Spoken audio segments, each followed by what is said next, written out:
Hey guys, it's Fussy again. We are one day away from the launch date for us early accessors at least. Sorry for anybody who's not. But we are one day away from being able to hop into Sanctuary and finally start slaying some demons. I hope you guys are as excited as I am. I know I've been watching just about every bit of content I can to catch up and make sure that I'm just well aware of what we're heading into and also able to plan ahead. So what I did is I didn't want to be going to a bunch of different sites while I was trying to just grind myself to 50 and then get past that to level 100. I wanted to have everything basically as far as my plan goes available to me in one concise little document. So I just kind of took some time to write out three of the endgame systems here: the Nightmare Dungeon system, the Tree of Whispers, and Helltides. I believe that those are the three systems slash mechanics that we will all be farming the absolute most in the endgame, of course.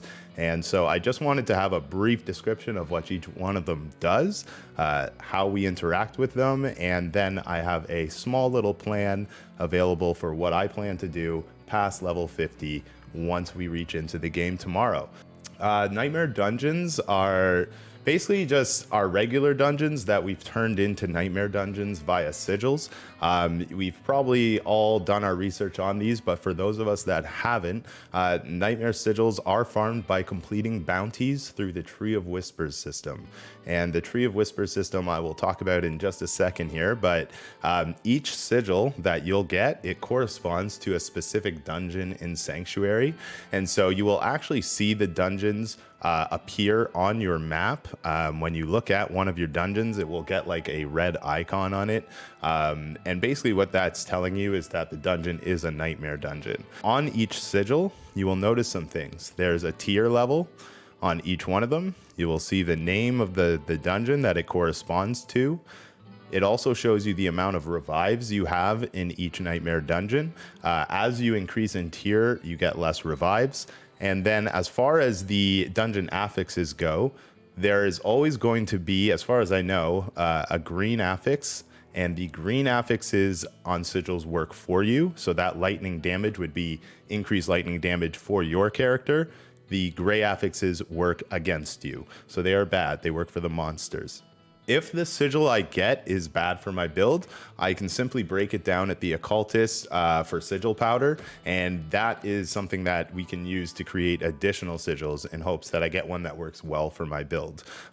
Just like rolling maps in PoE, if you play that game, sometimes you're not always going to get the modifiers that work really well for your build, and therefore breaking that down into sigil powder to reroll may be your best bet. So something else to consider is that Nightmare Dungeons are the only place that we can get glyphs. And as we all know, glyphs are like the most powerful endgame items that we can get for our characters that we can place into our Paragon boards. You are absolutely going to want to get those. Now, you get the glyphs by completing Nightmare Dungeon activities. And when you complete the dungeon activities and complete the Nightmare Dungeon, basically you are offered a choice of, I think it's like 3 glyphs that they offer you a choice of. I never got to actually play the full version, of course, but I'm just going based off the content that I've absorbed since then. So I believe it's 3 that you get a choice of, but you do get a choice of a glyph at the end of each Nightmare Dungeon you complete. So obtaining the glyphs that we like, I imagine shouldn't be all that hard. It's more so a matter of just blasting through a bunch of Nightmare Dungeons and using a lot of sigils. Nightmare Dungeons also have the ability to drop Sacred and Ancestral gear. Basically, as soon as you step into World Tier 3 and World Tier 4, you can get your Sacred and Ancestral gear from those Nightmare Dungeons. So that is also very powerful. But you can also get that Sacred and Ancestral gear just out in the world in like the Fields of Hatred and things like that. The Tree of Whispers system, so I mentioned this earlier. Whispers are these events that are going to be found throughout Sanctuary. Again, you'll notice them on your map. Apparently there's like a ton of them that we'll see available on the map at any given time, and they do rotate throughout the day as well. So it's not always the same whispers that you have to complete. And essentially they're all going to be tiered 1 through 5. Higher difficulty equals higher rewards, of course. When you complete your whispers, you're then just going to return to the Tree of Whispers for a reward. And that reward is typically going to be in the favor of gold, experience, grim favors, and things like that. They do allow you to choose from a type of reward, and the type of reward that you're choosing is also going to include some gold and experience and some grim favors, as far as I know. Next, we have Helltide Events. These events are going to be randomly occurring events throughout Sanctuary. The monsters will become stronger, but they give better rewards, and they last about an hour. So I don't believe that they're going to be locked to any specific zone. That I couldn't really figure out information on, but if they are locked to a specific zone, I would imagine that that's definitely a zone you're going to want to boogie on over to as fast as you can when you see a Helltide event start. If it is realm-wide, then that is obviously something that we'll all just benefit from as long as we're logged in at the time of the Helltide event. The monsters in the Helltides can drop cinders, which can be spent to open Helltide chests, and from what I've heard, the Helltide chests are pretty busted. They have a lot of loot that they drop, and it actually contains exclusive crafting materials, things like the Fiend Rose and Forgotten Souls, which we have here. And these are crafting materials that are going to be few and far between to see, and they're used for some of the higher tier elixirs that you'll use in the end game.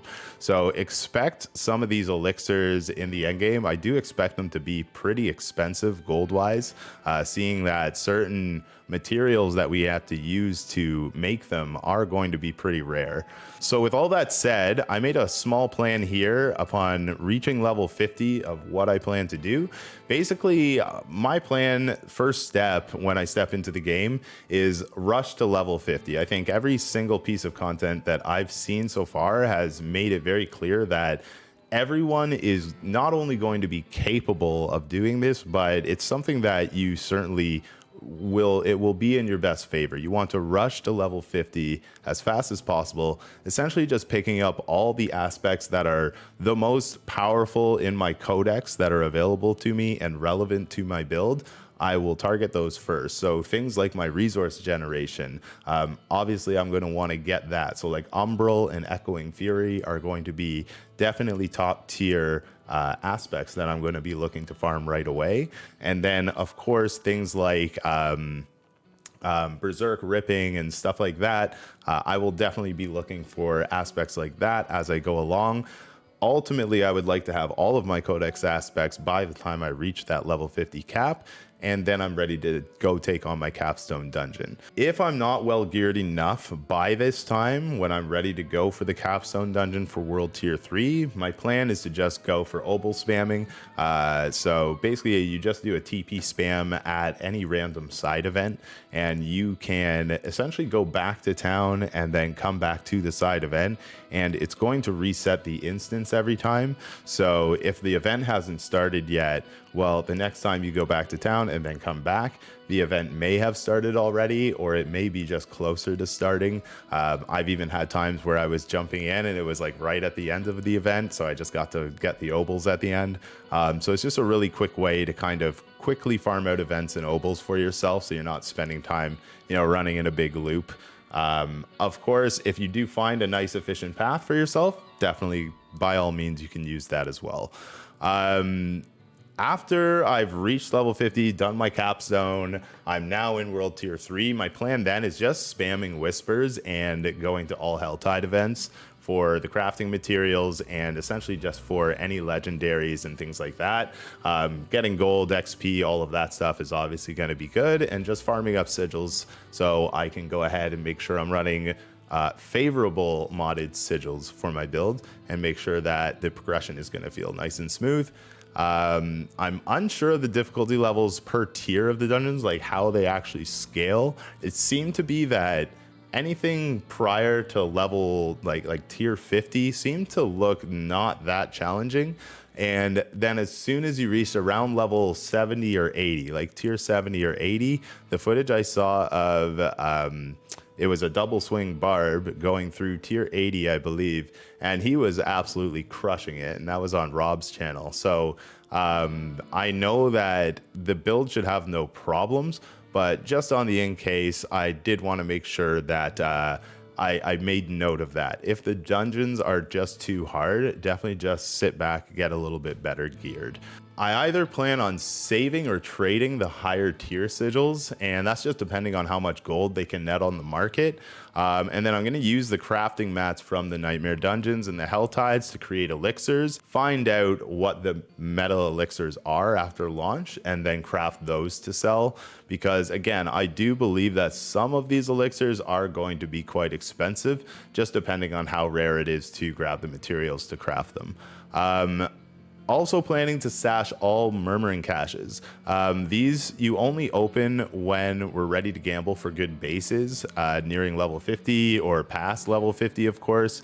And until then, just use the obols I farm from side quests, and I'll go ahead and I will use those for gambling.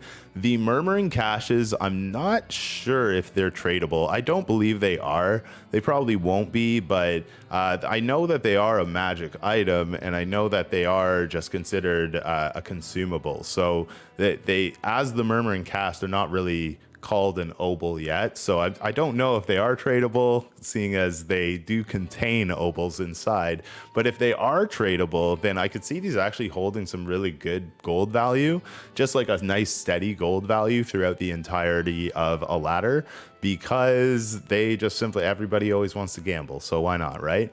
Essentially, the last step is always try to have at least 2 whispering keys on my character in case any silent chests are encountered. From what I've heard, silent chests actually have a lot of loot too and are kind of busted, so definitely want to make sure that I have whispering keys available at all times so that if I do encounter one, I can make sure I can open it. Anyways, that's going to bring us to the end of the video. Hope you guys enjoyed some of the quick tips. I do have the document here available in the link down below, so if you'd like to access it for yourself on League Start or Ladder Start, whatever you want to call it, just launch day, you can go ahead and click on that link and have a nice little quick tool to just reference to. Of course, there are far better and more detailed tools available for you. So if you would like to use any of the tools that are available from obviously Diablo4.cc or going to any of the other data mine sites, you can absolutely use those. There have been some fantastic tools